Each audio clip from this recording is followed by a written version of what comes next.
Hello and welcome to J-Moy Plays Top 10 Ratchet and Clank games.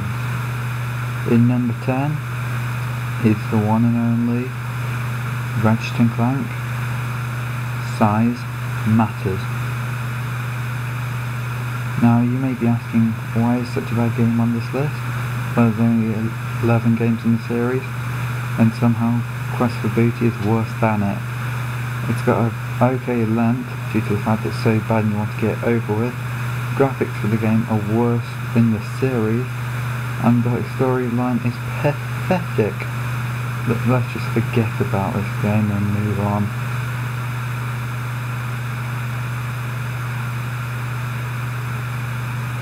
Number 9, you may have guessed it already, it's Ratchet and Clank Q-Force.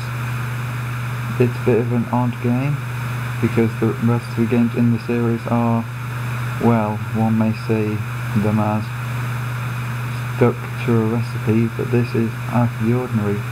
I must say, however, it's possibly not very good in that sense. It's got an okay storyline, but the concept of going backwards and forwards to the same place, no. Number 8 is the one and only All for One. The game itself is a bit childlike due to the fact that games coming after them and before them, such as Crack in Time and Nexus, have a strong storyline, but this, playing with the villains, it kind of degrades how evil they are and degrades the games in general, and possibly it's got alright graphics though, so it's respectable in that sense, but I would not replay it ever again. And just lock it in a drawer. In number 7, quite a controversial one, Into the Nexus. I must admit the graphics on this are outstanding, but then the issue I have is the horror themes, because Ratchet and Clank is more of a family game as such, and the horror theme, like the child playground, it kind of puts off the original recipe, and then also the graphics, the length itself is just too short for a game. I mean, I think it's like 6 or 7 levels, but at least it has a battle arena, so kind of sticking to the recipe. Overall though, it's not actually that bad a game. In number 6, it's the original Ratchet and Clank. Now you may think, why isn't this higher? But compared to the others, it's not really in the same league. I mean, it is a great game, starting off the greatest video games of all time, but then its graphics are quite poor, and it doesn't have any of the concepts that later games have, such as nanotech. Well, you can buy it, but it's not that good. In number 5, prepare yourself, it's Tools of Destruction. I must say I love the game. It's a great game, but then it didn't really bring anything new as such. I mean, the battling in it was just repetitive, like on the Fragment homeworld where you have to take down the obsidian spidery things with rotanium armour. They weren't especially that fun, you just have to shoot them a lot, and the battles took way too long. Overall though, I would actually say it's a good game with a good story that I would actually replay again if I got the chance.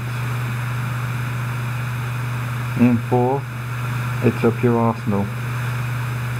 I must admit, the first time I played through this game I was going to say top 2. Then the replay value of it is, it gets repetitive and boring, because the Quark comics, after completing them 3 times in a row, they just get boring and repetitive. And then also the missions, they're good, but then there are too little of them to take advantage of. The storyline is good, Starship Phoenix, that's a good part, and the gym thing, that's actually quite a good concept. Overall good game. Going to number 3, Ratchet and Clank Deadlocked.